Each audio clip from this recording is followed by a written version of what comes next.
Bangladesh 122-member tri-service contingent of its defense forces has arrived in India to participate in the 26th January Republic Day parade. Bidding adieu to the contingent as it took off from Dhaka on a special C-17 Indian Air Force carrier, the Indian High Commission in Bangladesh tweeted, "Together we fought, together we march." They also said, "This is only the third time in the 70-odd years of our republic that we have a foreign military contingent participate in our parade." After the parade, Indian Air Force will ferry back the contingent to Dhaka on January 30th. This year marks the 50th anniversary of Bangladesh's independence and the birth centenary of Bangabandhu Sheikh Mujibur Rahman. As per the sources, the Sheikh Hasina government could reciprocate the gesture once the COVID-19 pandemic is over. As per reports, Colonel Muhammad Muhtashim Haidar Chaudhry will be leading the contingent, which includes the parade and a military band. Ishwaq Ilahi Chaudhry, who served as Air Commodore in Bangladesh's Air Force, told India Narrative, "This is a very special moment for us in Bangladesh as it further cements bilateral ties between the two neighbors, which already have a strong bond. This shows that we have fought the 1971 war together, and it is indeed a very touching gesture. While the two countries have shared close economic and political ties, this move gives a new dimension to relations between the two countries. This signifies military cooperation, and that is an important message to the world." On Tuesday, a first-of-its-kind delegation-level virtual dialogue was held between the police chiefs of India and Bangladesh. Vikram Doraiswamy, Indian High Commissioner to Bangladesh, said in a tweet that this would enhance existing cooperation, and this new mechanism seeks to address emerging security and counter-terrorism challenges.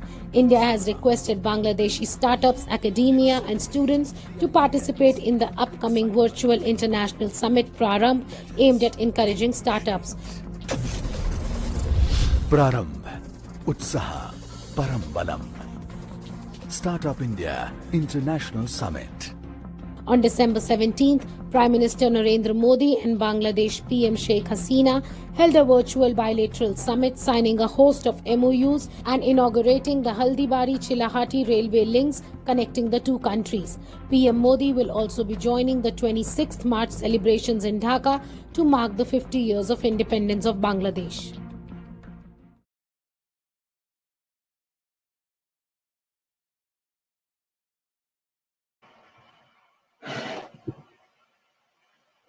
Good afternoon, ladies and gentlemen. We welcome you to this special discussion webinar series on behalf of NL24.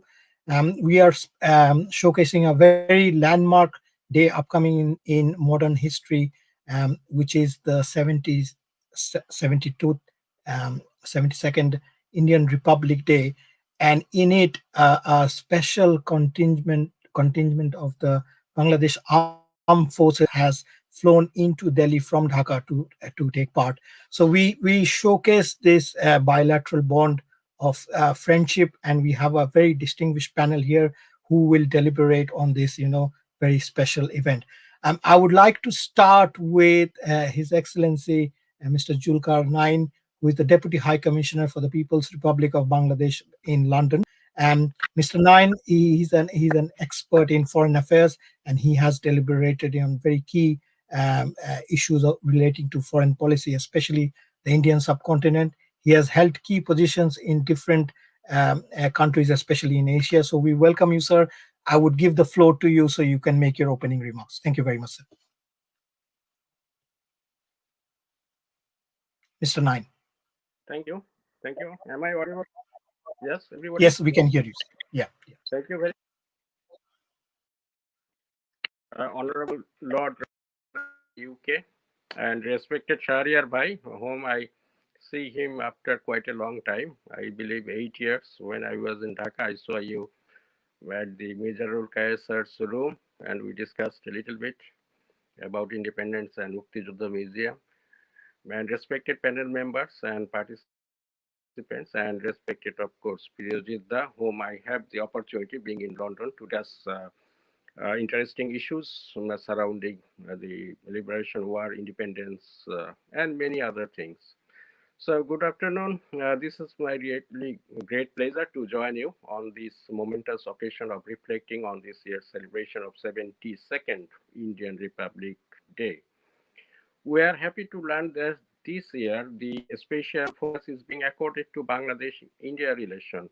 The special thrust is marked by the participation of a large contingent of armed forces of Bangladesh at the celebration and particularly at the Republic Day parade on 26 January 2021. At the outset, I'd like to pay my deepest respect and tribute to our father of the nation, Bangabandhu Sheikh Mujibur Rahman, whose clarion call for independence and emancipation inspired the whole Bengali nation. We gratefully remember the very supportive role played by India during our War of Liberation.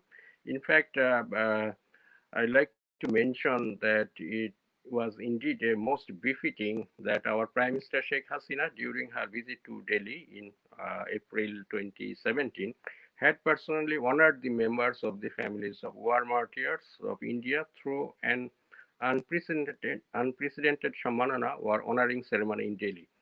We believe that the support and the partnership that we forged in 1971 forms as an essential bedrock of our overall relation. Bangladesh and India relation transcends the appeal of shared history and culture. It also goes beyond the usual boundary of close and economic links. The relation between the two countries is now deeply rooted in the common belief of progressive aspirations and visions of mankind that seeks to advance the human capability for the sake of achieving human dignity. Therefore, every time, in every occasion and challenge, we witness the relationship evolve and travel from a strength to a strength and finds newer heights for its next ambitious journey. It would be remiss on my part if I don't mention the Honorable Prime Minister Narendra Modi's comment on Bangladesh that Bangladesh-India relation is passing through a golden chapter or Sonali Adhyaya and has emerged as a role model for neighborhood diplomacy, and countries in other parts of the world should follow this model for developing their neighborhood relations. Indeed, the relations have reached the best ever one under the dynamic leadership of our two Prime Minister Sheikh Hasina and Narendra Modi. It has gone beyond the strategic relations partition. It has gone beyond the strategic partnership level and now encompasses all aspects of our bilateral relation cooperation. We have demonstrated how long-standing complex bilateral issues like maritime land boundary agreement could be resolved unanimously through consultation, collaboration, and consensus building. Our Prime Minister Sheikh Hasina has the great vision of commonality. That is why we have witnessed a decade ago a joint celebration of 150th birth anniversary of Vishwakavi Rabindranath Tagore. Before that, we used to celebrate, both the countries used to celebrate the birth centenary desperately. And she rescued both the country from desperate celebration of the birth anniversary of Rabindranath Tagore. On these very auspicious days of 2021, I try to become nostalgic, and I remember that 49 years ago, the then Prime Minister of India reasoned before the Lok Sabha while recognizing Bangladesh. Her speech outlined the glory of the victory of the valiant freedom fighters of Bangladesh. And I like to quote that it starts, quote, with the unanimous revolt of the entire people of Bangladesh and the success of their struggle, it has become increasingly apparent that the state of Pakistan is totally incapable of bringing the people of Bangladesh under its control. She also mentioned the justification of the formation of joint forces as she mentioned common aggressor and said, I quote here, the people of Bangladesh battling for their very existence and the people of India fighting to defeat the aggression now find themselves partisans in the same cause. Today, we are delighted to see that after 49 years, at the advent of the 50 years of our independence, we see that the Bangladesh Armed Forces and Indian Armed Forces would be marching together on 26th January 2021, after a couple of days. And this is a momentous occasion of our relations, another milestone in our relations. And apart from that, today we see that the same spirit of partisanship spirit that forged in 1971 is being playing in our positively in our bilateral relations. Today we are delighted to see that India remains by the side of Bangladesh to fight the COVID-19. Thanks to India gifting Bangladesh with the vaccine, I think it's 2 million. Bangladesh became the first country in the region to receive the vaccine. Our Honorable Prime Minister Sheikh Hasina expressed her deep gratitude to the Honorable Prime Minister of India. Our Foreign Minister has rightly said that the gesture from India reflects the passion for cooperation, collaboration between the two countries. And currently, we in our bilateral spectrum, we are giving utmost priorities on three main areas of cooperation, which are number one is security and mutual trust and confidence. Number two is promoting connectivity, and connectivity that includes both physical and people-to-people connectivity, of course. And number three is all around economic and energy cooperation on a win-win basis. In fact, our deep relationship is deepening virtually in every strata of engagement, from individual to individual, from people to people, from institution to institution, and of course, government to government, and leaders to leaders.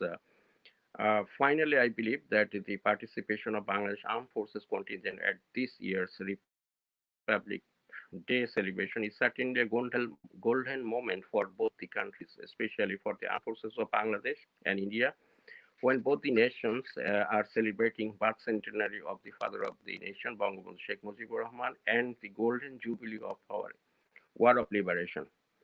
I feel particularly thrilled to learn the background of Indian Republic Day, an important landmark in the Indian history on which 71 years ago the Constitution of India came into force, so that is in 1950, and the date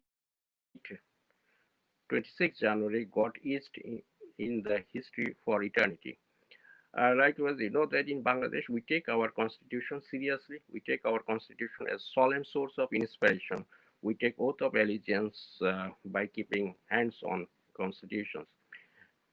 Due to active encouragement and guidance of our father of the nations, we could write, complete, and adopt our constitutions within a year of our independence, which I believe a remarkable feat and perhaps rare in the world. Finally, I don't want to prolong my speech further, rather many more to say. But finally, I'd like to reciprocate by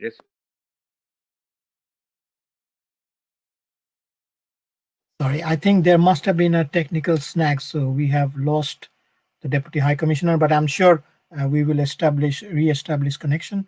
I would like to welcome our next honorable speaker, Mr. Amish Tripathi. Is a very senior Indian diplomat, author, and columnist. He is the present director of the Nehru Center in London from October 2019. Sorry. Mr. Tripathi is also a very celebrated author, and he needs no introduction. He has been listed by acclaimed, journals like India Today and Forbes magazine as the most powerful top 50 to 100 in the Indian diaspora and the country as a whole. So it's a real honor and pleasure to have you, sir. I would really like to, hear more about you, but if you could summarize your thoughts on this historic occasion, we'll be very much delighted. Thank you very much, sir. Thank you. Thank you so much, Priyajit, for the very kind introduction. And I must say, it is indeed I who am honored to be sharing the stage with such a celebrated panel, Lord Rami Ranger, one whom I respect very deeply, the Honorable Deputy High Commissioner of Bangladesh, a brilliant and acclaimed journalist as Mr. Shahryar Kabir, and of course my friend Mr. Ansar, who I've met often, and and who in my mind is a wonderful role model for Indo-Bangladesh strong relationships and a brilliant ambition in his own right. If I may say, building a bit on what the Honorable DHC said, I think the relations between India and Bangladesh are beyond mere strategic alliance. We are not just strategic allies, we are brother countries. The relations are deeply strong, and it has become even stronger with the present government. As the DHC said very rightly, many pending issues of history, such as the maritime boundary, land boundary, have been settled and sorted. We are celebrating, of course, the Bangladeshi War of Liberation, which was fought in 1971, in which India was honored to be of assistance to the brave struggle of the Bangladeshis. And of course, we are celebrating the birth centenary of the great Bangabandhu Mujibur Rahmanji. And I should inform you that we will, of course, the Nehru Center will be delighted and honored to organize programs on the great Bangabandhu, and we'd love to work with the Bangladeshi High Commission here for such a program over the next year. Even in terms of, and I did speak of, and so did the DHC, of past pending issues that have been sorted and where India and Bangladesh work together. But a few things that that we must focus on going forward. The first is economic growth. Many in the subcontinent, we are aware, sadly many are not, that for most of human history, the Indian subcontinent was actually the richest part of the entire world. As Angus Maddison, an economic historian of the UK itself, has shown in his records, for most of the first millennium, the subcontinent contributed 35% of the world's GDP. That's a greater share than what the US has of the world's GDP today. And for the first half of the second millennium, the subcontinent was around 25% of the world's GDP. We've had a bad half millennium, but there is no reason why we can't revive that. And especially Eastern India was among the richest in the entire world. What is Bangladesh, West Bengal, Assam, Bihar, Odisha, Jharkhand were actually among the richest parts of the world for most of human history. How can we all work together to raise economic growth and reduce poverty in India and Bangladesh?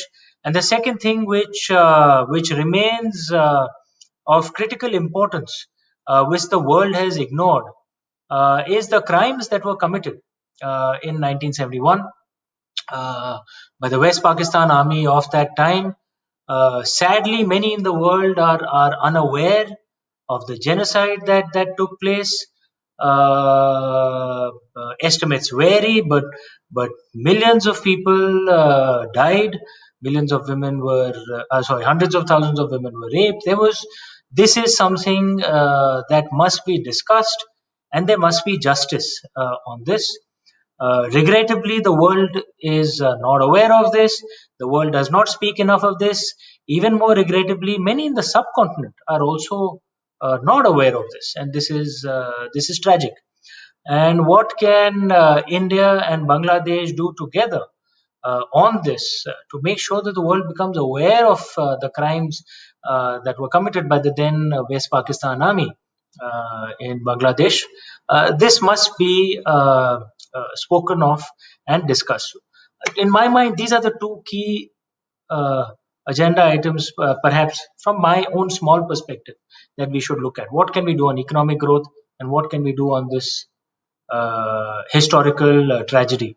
And once again, my best wishes to our brother nation of Bangladesh. I am so delighted that we'll have a contingent from the Bangladesh army marching in what is one of the most sacred days for India, our Republic Day, the 26th of January. This is only the third time that it's happening in our entire history, and we couldn't be happier that it's our brothers from Bangladesh who will be marching with us and shoulder to shoulder with the Indian Army on the Rajpath. Thank you. Thank you very much, sir. Really appreciate your wonderful words of appreciation. And yes, it is definitely the third time after France and UAE, Bangladesh is the third country to take part in this historic parade. So it is a great occasion. And I would like to welcome now Mr. Shahriar Kabir, who is an acclaimed Bangladeshi journalist, filmmaker, and human rights activist. He's authored more than 70 books featuring human rights, fundamentalism, history of Bangladesh, War of Independence. He was also awarded the Academy Literary Award in 1995 in the Bangla Academy Literary Award. He's head of the Ghatak Dal Nirmul Committee, which was founded in 1992, which works towards the persecution of the people who participated in genocide and rape during the Bangladesh Liberation War. Thank you very much, sir. We warmly welcome you and would love to hear your thoughts. And if you could please kindly maybe educate us on the values of democracy, because that is the day which we are celebrating, the Republic Day of India, and the democratic values in the entire subcontinent. Thank you very much, sir. Thank you very much, Dr. Priyojit, for wonderful introduction. So first of all, I'd like to congratulate our Indian friends here on the eve of the Republic Day that you are going to celebrate, and we are also participating in your celebration. And it is a great honor for Bangladesh and great event for both the country. As our Deputy High Commissioner correctly said, it will further strengthen our friendship. There is no doubt about it. And the Constitution of India, which was enacted on this day, it is quite similar with Bangladeshi Constitution. The same, it is a month of November. First, the Constitution of Bangladesh, we adopted the Constitution of Bangladesh on 4th November, and India adopted it on 26th November 1949, which was enacted on 26 January 1950. And both the constitution, we have similarities in the values, the spirits and the ideas of the two republics to democracy. India, we consider it is the largest secular democracy in the world now. And definitely the framer of our constitution, they also got inspiration from the Indian constitution, as it is the largest democracy in the world. And we also have the 4 basic principles as India does in its constitution. And I remember that while coming back to Bangladesh from the Pakistani prison, our father of the nation, Bangabandhu Sheikh Mujibur Rahman, he made a brief stopover in Delhi on January 10, 1972. The Prime Minister Indira Gandhi requested him, invited him to stay for a couple of hours in Delhi. And there he made a brilliant speech, where he mentioned that in his speech he said that while coming to India, the journalists in London, they were asking, why India supported you like this, out of the way they have supported you? What is the reason behind it? Bangabandhu said that, well, I replied that I do believe in democracy, socialism and secularism. India also believe in democracy, secularism and socialism. These are the basic principles we do believe. And this is a similarity of the ideals, and that's why India supported us, and that is for the cause of humanity, and that is for the cause of global peace. And he especially mentioned the word global peace. That is the reason why India supported Bangladesh in 1971, and 3 million people sacrificed their blood. And I remember the thousands of members of the Indian armed forces, they also sacrificed their lives to liberate Bangladesh. We remember, gratefully that India sheltered more than 10 million refugees at that time, and they have helped, the freedom fighters and Mrs. Gandhi and the cabinet, the India entire government. They campaigned for the release of Bangabandhu Sheikh Mujibur Rahman. He was in the captivity of the Pakistani prison, and Yahya Khan decided to hang him for treason. So these are the contribution of India that written with blood. Our friendship. It is not, as Mr. Tripathi correctly said, it is not a mere strategic friendship. This friendship, the history of this friendship between two countries, it is written with blood, and we always remember that. And that is the reason when in our army contingents were invited, and we gladly accepted that they are going there. So it is a great moment of history, and definitely that Mr. Tripathi said we have a lot of things to do. Just day before yesterday, we celebrated the 30th years of our organization, Dr. Committee. In English, we call it Forum for Secular Bangladesh and Trial of the War Criminals of 1971. And we adopted a very strong resolution that now we are planning to launch a global campaign for the recognition of Bangladesh genocide. Indeed, this genocide, since the Second World War, it is considered to be the most widespread calculated genocide the human history ever witnessed. 3 million people were being brutally killed, and 500,000 women were raped, and more than 10 million people were forced to leave their country, and few more millions were internally displaced. So this history, it was always denied by the Pakistani establishment. At that time, it was the Pakistani army junta who committed this genocide, unprecedented genocide, with the help of the local collaborators, Islamist party like Jamaat Islami, Muslim League, and others. And now time has come for the global recognition, internal recognition of the genocide. If you do not recognize the genocides, be it in Bangladesh or in Myanmar or in other countries, this crime of genocide, definitely it will continue, it will repeat again and again. Our father of the nation, Bangabandhu Sheikh Mujibur Rahman's government initiated the trial of the war criminals at that time who perpetrated the genocide. Unfortunately, he was brutally assassinated in 1975 by the pro-Pakistani Islamists, and who came into power since 1975. We have, for a long time, we have witnessed the rise of Islamic militancy, rise of communalism, sectarianism, and fundamental Islamic militancy in Bangladesh, and whatever the spirit of the liberation war that enshrined in our constitution, that is secularism and secular Bengali nationalism, all were wiped out from the constitution, and the trial of the war criminals that Bangabandhu started, that was also stopped. Not only stopped, Bangabandhu prohibited formation of political parties in the name of religion, because religion, Islam, was a key factor that played a major role in committing genocide, because at that time Pakistani army junta as well as their local collaborators, they said that they are committing genocide. They are not committing genocide. They said that, well, we are only killing the kafirs, for the sake of Islam and for the integrity of Islam and the Pakistan. So that was the reason, that was the philosophy behind the genocide of Bangladesh in 1971.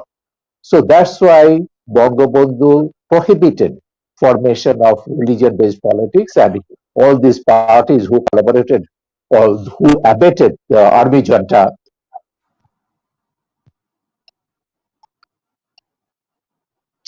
Sorry.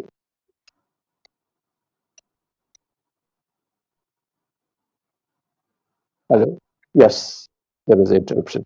So Yeah. these parties, who justified these killings, who justified this rape of women in the name of Islam, who justified all kinds of crimes against humanity in the name of Islam, that politics was, prohibited in our constitution. But unfortunately, after his brutal assassination, these pro-Pakistani, pro-Islamists, they grabbed power and they stopped the trial of the war criminals. Not only that, they have they made political party. They formed a political party with them, and eventually we have seen some of the top war criminals and perpetrators of genocide.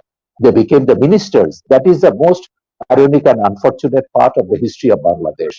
But now, daughter of Bangabandhu, Prime Minister Sheikh Hasina, when she assumed power, because of our long campaign, Ansar is here, and we all started this campaign for the perpetrators, trial of the perpetrators of genocide since 1992, led by Shahid Janani Jahanara Imam, the very famous writer, whose son and husband were killed brutally by the Pakistani army at that time. So this movement, as a result of this movement, the Prime Minister Sheikh Hasina's government initiated the trial of the war criminals and the perpetrators of genocide. And top of the war criminals, top of the leaders, Jamaat Islami leaders and other party leaders, they were tried and some of them were executed. But still, we are waiting for the trial of the Pakistani High Command. And we do believe that eventually those the Pakistani generals or the Pakistani High Command who are responsible for committing genocide in Bangladesh, they will be tried in the soil of Bangladesh, because the tribunal we set up in Bangladesh, it is an international tribunal, and we have every jurisdiction to try the perpetrators of genocide, be it in Bangladesh or in Pakistan. So for that matter, Mr. Tripathi and our friends of India, we need India's support, while we are campaigning for the recognition of genocide, we need the support of the Indian diaspora across the world. And there are many parliament members who came from the Indian diaspora in many countries, including UK. And definitely, if we move together, if we approach the international community, that, yeah, we suffered, India witnessed and India sheltered the victims of genocide. So India, a lot of as an Indian citizens also sacrificed, and because of the genocide, when they were helping us. So I think that we do believe that India will also be with us while we are campaigning for the recognition of genocide. And we said that, well, symbolically, we are going to collect 3 million signatures, as a token of, the 3 million respect, to show the respect to the 3 million martyrs of the 1971 genocide. We will collect 3 million signatures within 1 year, and we are going to submit it to all the respective government members of the United Nations, including the United Nations. And in Pakistan also, recently I made a documentary, and we have seen in that documentary some saying Pakistani citizens, they are also asking their government to beg apology for 1971 genocide and to try those perpetrators, the Pakistani generals. Even the Hamudur Rahman Commission, it suggested, it was formed by the Pakistani government, that commission also suggested those who are responsible for committing genocide or killing innocent people in Bangladesh at that time, they should be tried. So now time has come for the trial of the perpetrators of genocide, be it in Bangladesh, be it in Pakistan. And if you do not try them, what is happening in Pakistan right now? This Pakistani regime, they are killing the innocent Baluch people, they are killing innocent, Sindhi people, and the genocide, it is a silent genocide, is still going on. If you do not punish the perpetrator of genocide, if you do not try, the crime will repeat again and again. The unique example is Pakistan. From Khyber Pakhtunkhwa to Balochistan, the crime is repeating again and again because of the impunity. So time has come to come out from the culture of impunity and to try the perpetrators of genocide, be it in Bangladesh, in Pakistan, in Balochistan, in Sindh or Pashtun, everywhere they should be tried. And again, in our neighboring country, Myanmar also, we are witnessing similar kind of genocide. So that also need to be addressed. And we have sheltered, more than 1 million refugees, Rohingya refugees in Bangladesh. I think even India should come forward to resend the Rohingya refugees to their motherland, and there should be a joint campaign for the rehabilitation of the Rohingyas properly at their homeland. So in this point, with these words, I'd like to stop here. I'd like to thank the television channel, Hindi Television, again for arranging this webinar. Joy Bangla, Joy Hind, long live Bangladesh-India friendship. Thank you very much, Mr. Kabir, for this insightful analysis of 1971 and the intricacies of the history. So we really appreciate your wonderful words. We've got a lot to learn from you, and we hope to have you in the future as well. I would now like to come to Mr. Ansar Ahmedullah, who is a UK-based. Let me remind you just one word. Let me tell you one thing for our listeners. Tomorrow is the 125th birth anniversary of Netaji Subhash Bose. And Bangladesh and India is going to celebrate this, auspicious day. And tomorrow we are going to arrange a webinar.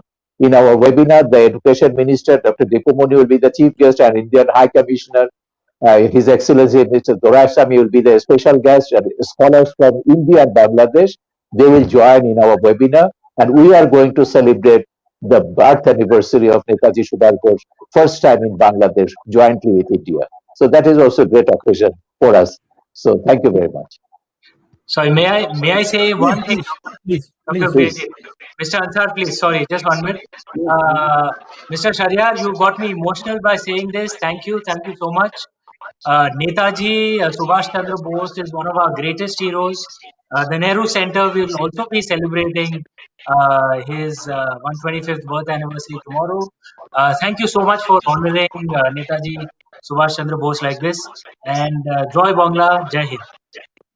And you know, Mr. Tripathi, our father of the nation, Bangabandhu Sheikh Mujibur Rahman, if you go through his unfinished memoirs, he has paid a great tribute to Netaji, and he was a follower of Netaji, in his movement, and he was very much inspired by the formation of his, war strategy, that is Azad Hind Fauj, and even also the principles of Netaji, that is, nationalism and secularism, that inspired our liberation war too much, very much. Thank you. Thank you. Thank you very much, Mr. Tripathi, for letting us know. We really look forward to join and to be a part to view your discussion. I would like to now come to Mr. Ansar Ahmedullah, who is a UK senior-based journalist, and he focuses mainly on Indian subcontinent news and journalism with a perspective from the British angle, because we are all based in London. He's a community leader, a popular person promoting cultural activities in the UK, and he's a very friendly face of the diaspora, the living bridge between the two countries and the subcontinent as we speak. So the floor is yours, Mr. Ansar. Thank you. Thank you, Priyajit Debsarkar Bhai, and greetings to Lord Rami Ranger, who I had the pleasure to hear at the earlier this month at the Bangladesh High Commission's event of Bangabandhu's homecoming. Also, greetings to our Deputy High Commissioner, Julkarnain Saab, and our good friend, Amis Tripathi, whom I had the pleasure to share platform last year in December to talk about the contribution of India during Bangladesh's liberation war. And of course, Shahriar Kabir Bhai, who has joined us all the way from Bangladesh. I'm really here today as a participant, not necessarily as a speaker. So just to make a few quick comments.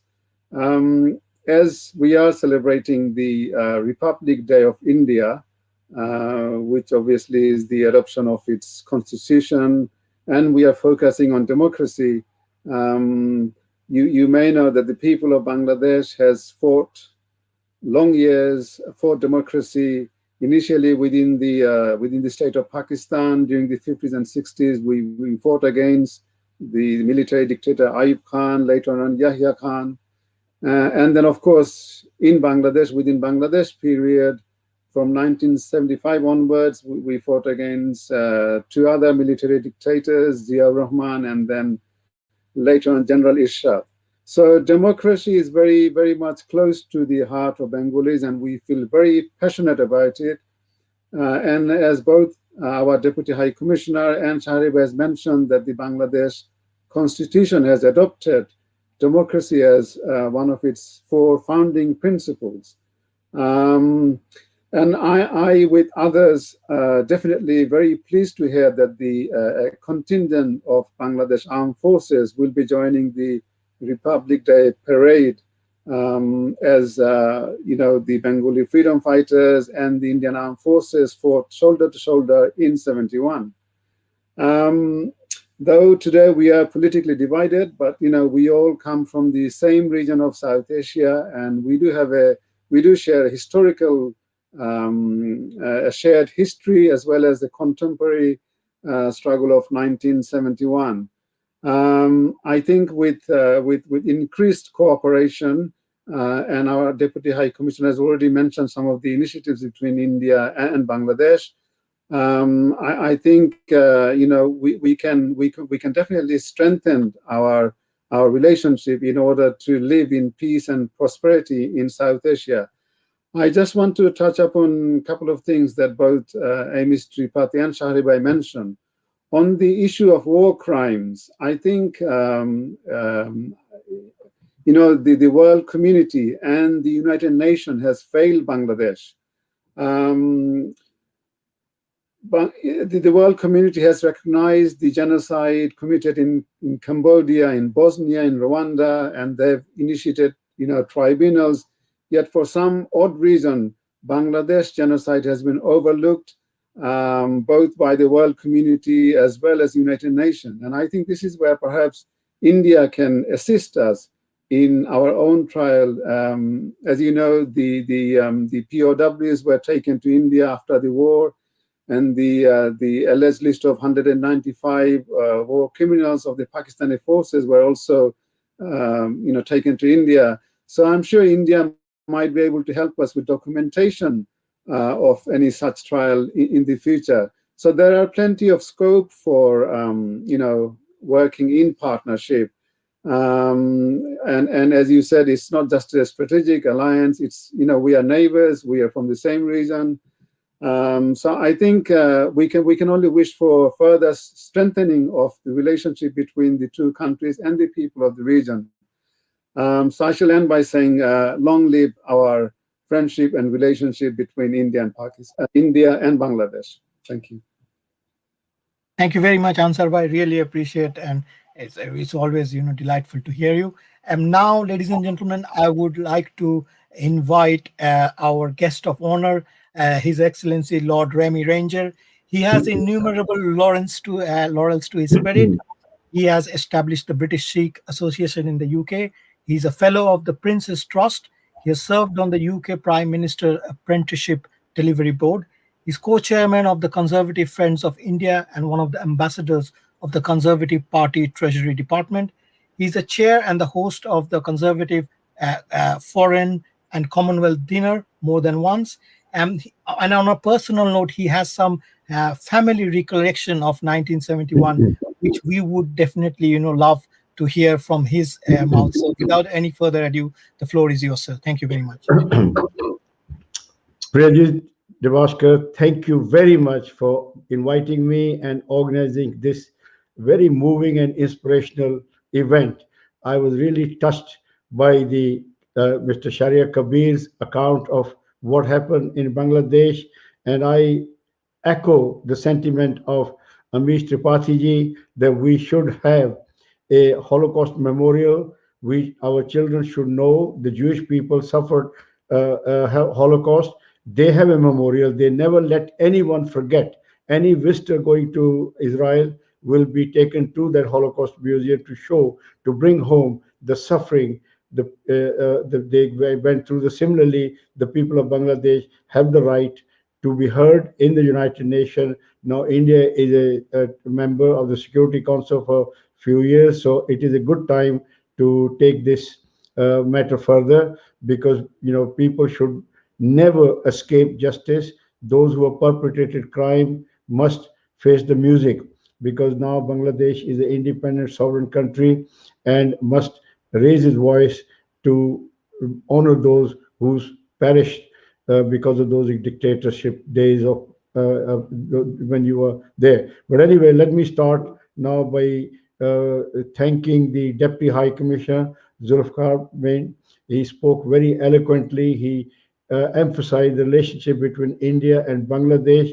Bangladesh lives in the heart of India. It's surrounded by Indian body from three sides. So you are right in the heart of Bangladesh. We were one. For centuries, we were one. We have separated, whatever the reason, but our separation, like family members leave their home, it doesn't matter that we have to become rival like Pakistan has become, because this time has no longer for rivalries. The time is for cooperation and collaboration for the greater good of our people who are suffering daily for no fault of their own, because of the politics where we are spending so much money on armed race. So I'm also very grateful to our other guest speaker, Mr. Ansar Mahmudullah, who also echoed that the justice should be seen to be done. And I think you have my full support. If there's any way I can mobilize the Conservative government, I will do that. I will. But again, the charity, they say, begin from home. The Bangladesh has to catalog all the atrocities and all these speeches of General Pakistan General that he's going to change the race of Bengalis. I mean, that man should know the Bengali culture, the Bengali intellectual power has actually given India the freedom fighter. And today, the two countries, Bangladesh and India, have a national anthem written by the same Bengali poet. So therefore, you just cannot eliminate a culture, Bengali culture, which has shined and has shown the way intellectual power of Bengal is known to everybody. Today, India is run by most of the Bengali civil servants and bankers and all this, and their poets, their writers. You Bollywood, you have to see how the Bengalis are dominating. And so therefore, to say somebody, I'm going to change your race, it nothing short of stupidity of the highest order. And they, instead of changing the race of Bengal, they are now facing the music. Bangladesh is doing so well as a peaceful country, progressive country. Bangladesh is a force for good, even in the United Kingdom under the High Commissioner Tasneem, Her Excellency has done so much to build the image with the help of DHC, of course, because Deputy High Commissioner is the Prime Minister, the High Commissioner is the President. So the Deputy High Commissioner run the mission, run the show. So these people have reached out and demonstrated. And Bengali people are making a positive contribution in Great Britain. You know, the curry industry is employing more people than British Steel and British Coal put together. So there is a lot of economic benefit coming from the Bengali people. And also, you know, we should really understand that we have to be peaceful, we have to be progressive, and therefore you have invited me to speak on the forthcoming Republic Day of India and also the strength of democracy. And I will, first of all, I will congratulate my fellow countrymen wherever they are living in 100 countries plus. They are a very vibrant diaspora, a positive force. They've even joined the Biden administration in a good number. So that just shows that a positive force is making difference. We are exporting a lot of IT expert graduates and engineers, software engineers working in, you know, top industries. So we are doing our best for humanity. And on this Republic Day, on the 26th January 1950, India truly became a sovereign country when we could elect and appoint our own head of state. So that was a remarkable day for India, and India is going to showcase that in a couple of days on the 26th of January. And I'm delighted that the Bangladesh Army will be present, and there will be a historical time after nearly 50 years when they fought together, and now they will be fighting, they will be marching together. And I must pay tribute to Mukti Beni.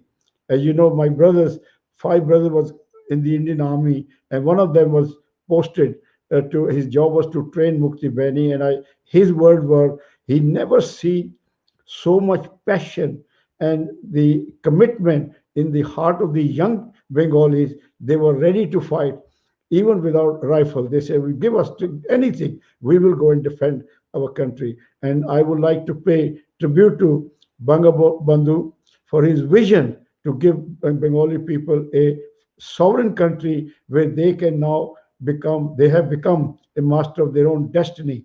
And you are proving to the world that how Bengali people are progressing. Your economy is doing very well. You are no bother to anyone. And Bangladesh is open for business. And therefore, the future depends. They say when you start trading goods, you stop trading bullets. So therefore, it is very, very important that people of Bangladesh and India, their history, heritage, culture, everything is same, language, food, you name it. If we are living in separate homes, doesn't matter. My children live in their own homes as well. But we have to have a cordial relationship for the greater good of the people. So that is very, very important.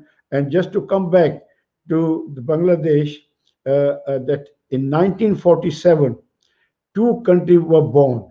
One to promote people on the basis of religion, and one to promote people regardless of religion. You can see the difference today. And the country created on the basis of religion broke up in just 24 years. That just demonstrate religion does not have the power to unite people. If religion had the power, you will see free movement of people between the Muslim countries, free movement of goods.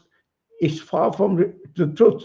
The only way you can unite people is with share concern, share values, and share concern. So therefore, today Bangladesh has become a secular democratic country like India. And our friendship becomes very strong and deeper when we share each other's values. And today, thanks to the vision of the founder of Bangladesh, Bangabandhu, who has given Bangladesh a secular constitution like the rest of progressive modern democracy to progress. And you will agree with me that no country can hope to progress if it's systematically discriminating against section of her own population on the basis of religion, race, or gender. I mean, can you imagine turning asset into liability by just discriminating against people? In India, we have a minority commission to make sure the minorities' interests are taken care of. In India, there are laws. Even in Britain, there are laws against discrimination. You can challenge anyone. Sometimes India is a big country. People do make mistakes and they misbehave. But the government of India's commitment is loud and clear that India belongs to Indians, regardless of race, religion, and gender. And I'm so glad that Bangladesh now has joined the progressive club of people where they share values, the values of human rights, value of human freedom, giving empowerment of women. I'm a single parent child, as you know. My father was assassinated before my birth for opposing the division of India on the basis of religion. He could foretell the consequences of using religion. And my father warned the then Muslim leader that don't cut and run, don't fall for the British divide and rule policy, which has now become divide and run. They want to leave a sting in the tail. Our unity will turn into rivalry. India will be secular and democratic country with one person, one word. Together we'll make a destiny. I mean, you can see those people who went and they tried to have a quick result, and today we are suffering because of the attitude of those people, having created a country with the loss of over 1 million innocent people and making over 10 to 15 million refugees, including myself. They, in their infinite wisdom, had to go and attack Kashmir. Yes, they were not even satisfied with what they got. They had to get more. And the result, they lost Bangladesh. Their economy is ruined. They created terrorists. And as you can see, Mr. Sharia said that today they are committing atrocity against the people of Sindh and against the people of Balochistan. Where will it end? The only way it will end is with a true secular and democratic country like Bangladesh, because everybody is equal. And as you know, as a Sikh, our Guru Gobind Singh, in his word, diversity must be accepted, respected, and if need be, defended. And you know how he defended India's religious freedom. He sacrificed, paid supreme sacrifices to make sure that India's diversity survive and religious freedom is upheld.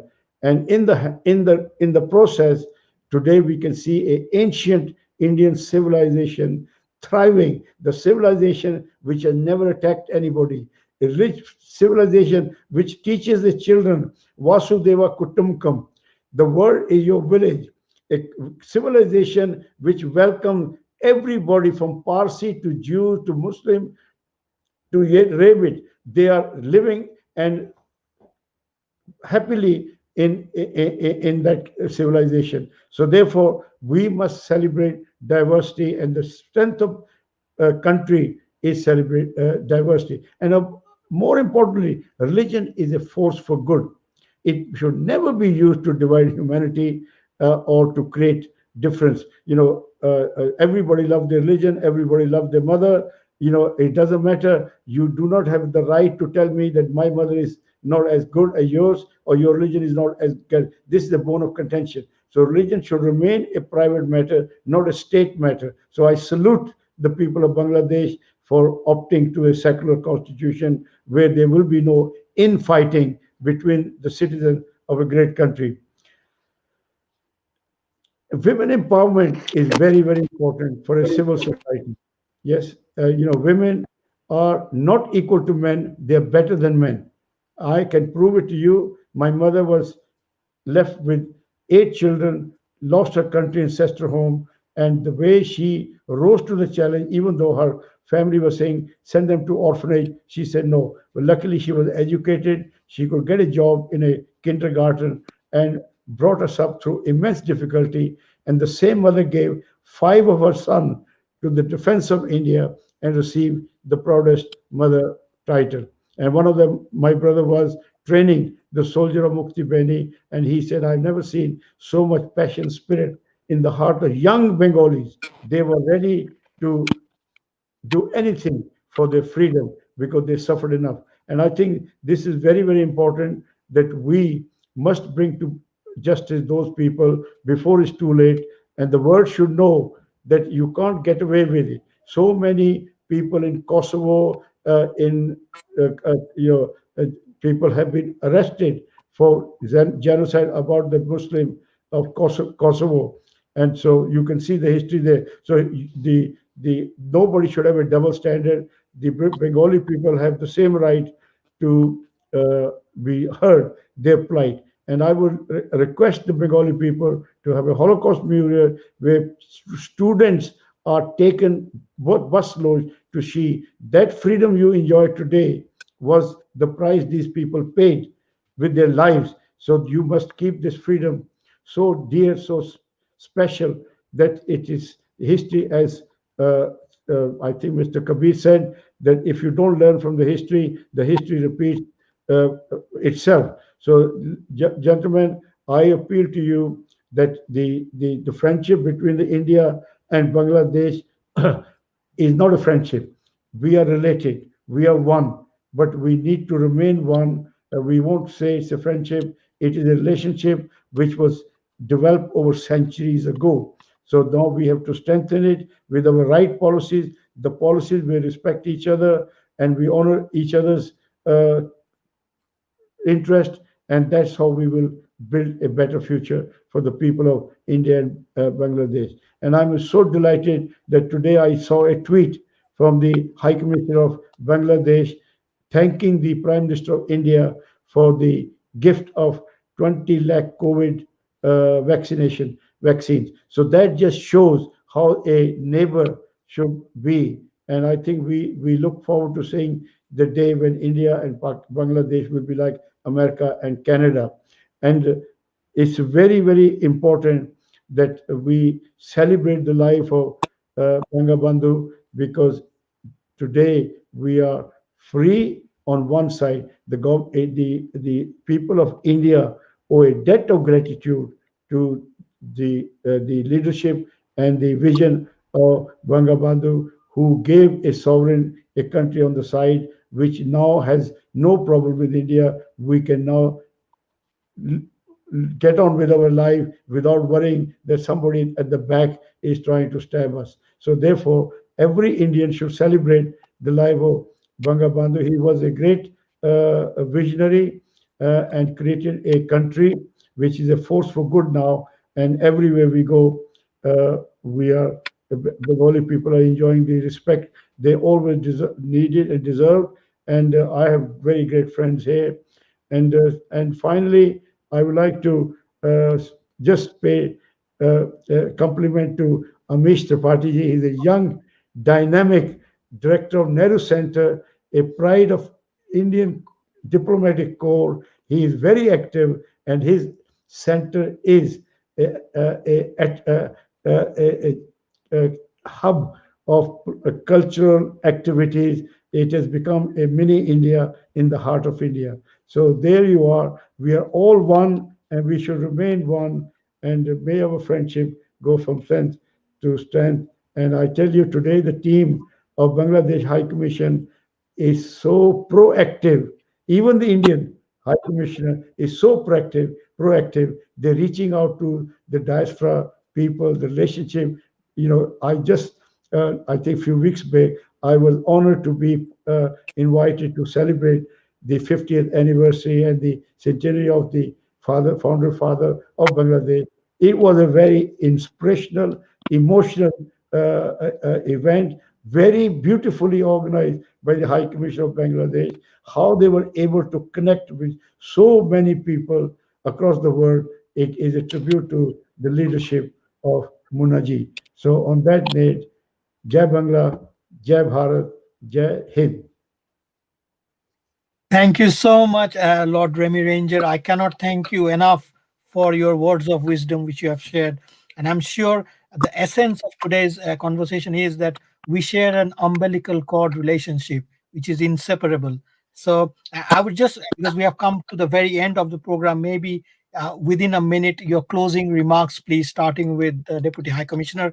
And my request will be that we would like this initiative to go on from London, India, Bangladesh together, and we would like to work together in future, collaboration. So, any final comments, please, sir? Thank you, Deputy High Commissioner. Oh, thank you for giving me the opportunity again. Actually, this session was very enlightened one, and I'm particularly deeply indebted to Lord Ramy Range for his insightful, well-researched, and inspirational speech. And he covered almost every aspect, and from diversity to democracy and future course of action that both countries should take. From Sharia Bhai, yes, of course, the unfortunate genocide inflicted on us should get a remedy because it has to be done for the sake of humanity, not for the sake of Bangladeshis. Unless we don't address the genocide issue, the human sufferings will continue, and this kind of model will be replicated in every corner of the world. Right now, we are seeing that the genocide unleashed on Rohingya people. So, who knows on whom? Who will be next? So, the world community, for their own interests, should come forward and address and recognize the genocide issues on Bangladesh. I was at the concluding line in my speech. The line is that we are cooperating on so many areas. And important is that the right now at this moment is the connectivity issues, transit issues. So Bangladesh is actually rejuvenating the whole region, the Indian subcontinent and beyond. So if we grow together, we have the every opportunity and we have the every reason to grow together. And just I like to add one sentence to Indian High Commission quote, which was together we fought, together we march, and I like to add, together we grow. Thank you very much. Thank you very much, sir. Thank you. Really, really wonderful to have you. Mr. Tripathi, your final comments, and if you could just maybe touch upon the joint collaboration which we could do and how we could, approach the facilities in order to achieve the greater goal. Thank you, sir. Sure. Firstly, thank you so much, Lord Ramy Ranger, for your wise words and for your very kind compliments as well. They are far beyond what I deserve, but thank you so much for it. Mr. Shahryar, sir, it was an absolute honor to listen to you, your wisdom, your clarity of thought, your commitment to all that is moral and right. And I do hope one gets an opportunity to engage with you once again. Mr. Ansar, it's always a pleasure to interact with you. Not only are you a British treasure, you're also a Bangladeshi treasure and a dear friend of us Indians.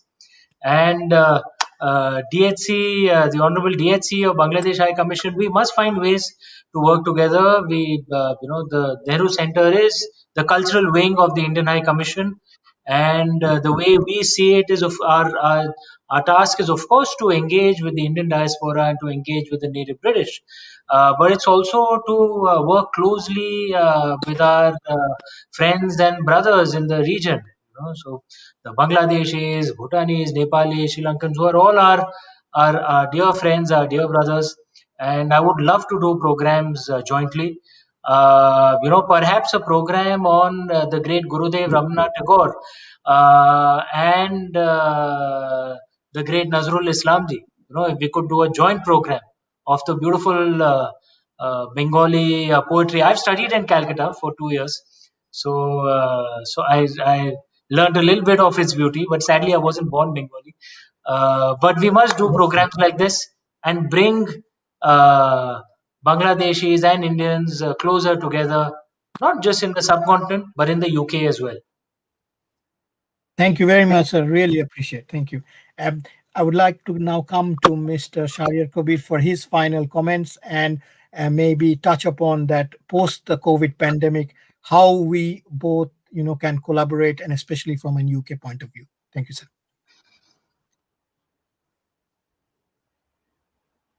I think you're on mute. He's on mute. You're on mute. We can't hear you. Yes, can you hear me now? Yes. Thank you. Please.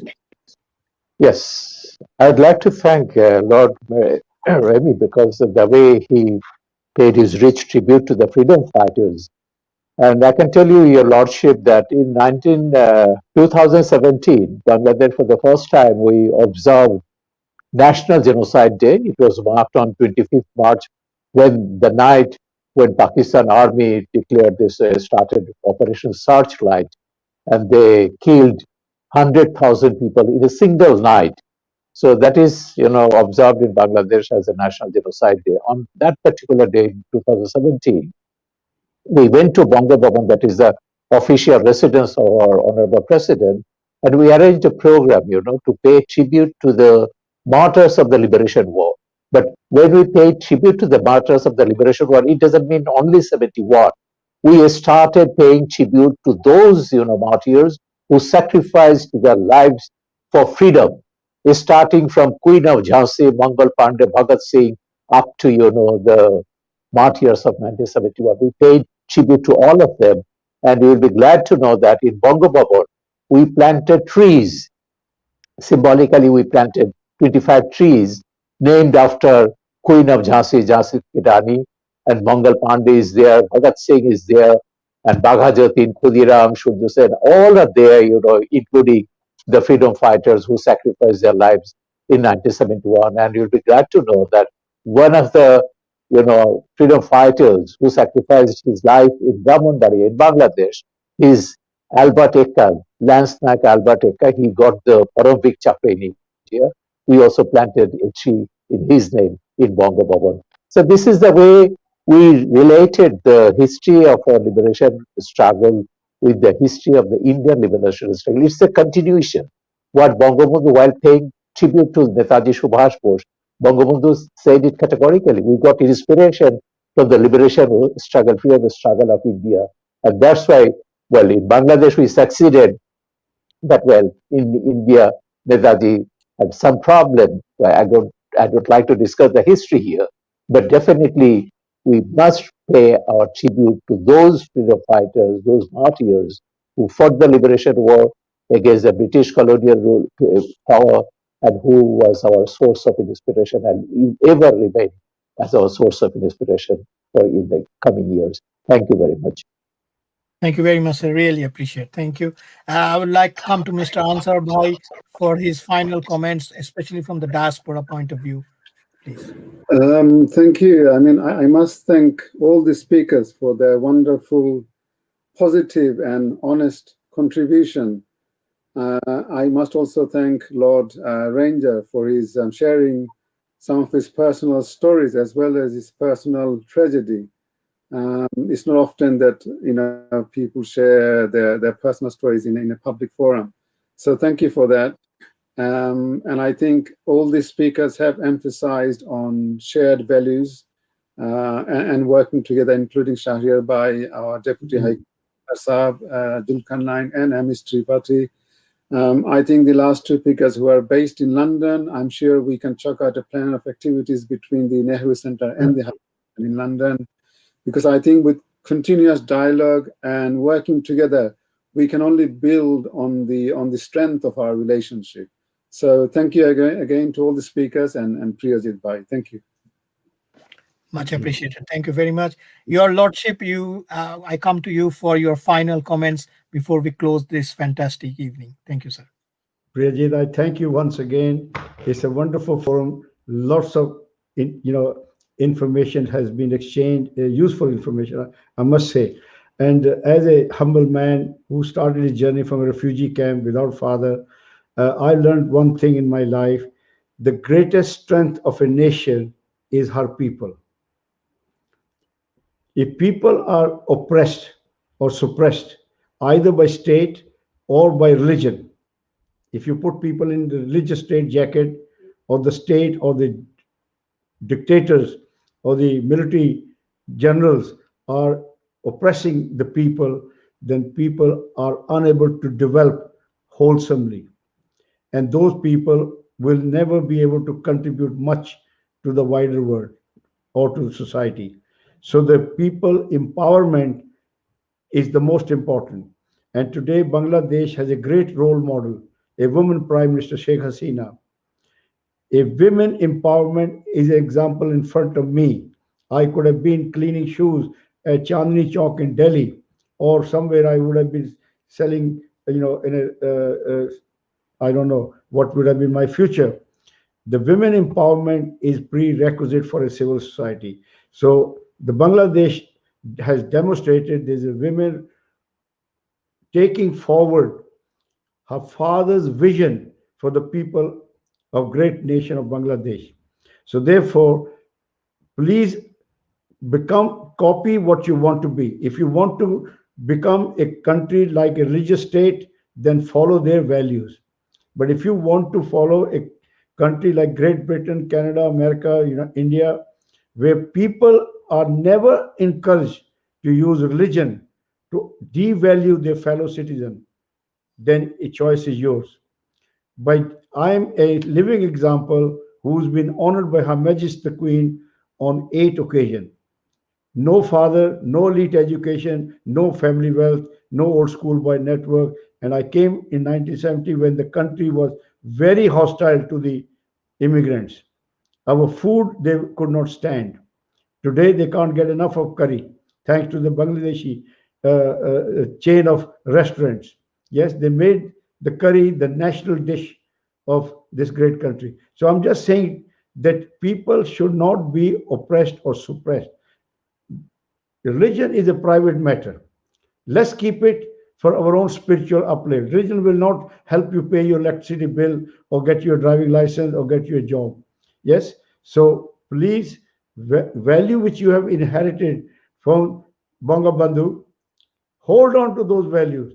Those values are the values of the free world, value of civilization, value of progress and prosperity. And I wish you a happy and prosperous future free from COVID. And just imagine at the time of need, we have come together to help each other. So that is what friends are all about. And Bangladesh, as I said, will always be in the heart of India because India surrounds you for protection. And please, my last word is do not allow any foreign body to enter your body. If a foreign body enters your body, it will keep you restless. And the foreign body I refer to is China. You just have to look at the Chinese, what government, what they offer to their people. Millions of Uyghur Muslims are being persecuted for their faith. And if you help them, encourage them, allow them to come into your country, they will cause devastation. The track record you just have to see. On the other hand, India, they conquered Bangladesh and they gave it back to the people of Bangladesh. They never exercised their right or whatever, that the country was broken up without plebiscite, without referendum. But that is the culture of India. So you just have to, people are clever, we have to be cleverer. So keep the foreign power, superpower, and Pakistan today is a living example by allowing America into their country. America gave them free arms against Soviet Union, and that army became so powerful. They become so strong that it thought it was able to attack India, 8 times the size of our country.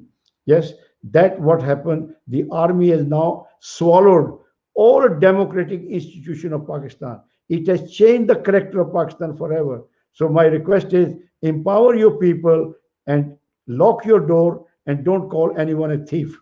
And there are people trying to enter Bangladesh with inducement. You don't need it. You have lived for 50 years without their aid because there's no such thing as free meal. It is not important, that we get some extra money or extra thing. It is important that you maintain your character. You're a Bengali people, you're intellectual people. Today you're free because nobody could crush your will. Nobody could crush your freedom. Nobody could crush your desire to lead your own life. So therefore, I salute you. I salute, and I hope that we will meet again with the grace of God. So thank you very much. Thank you very much to all the panelists and the expert speaker.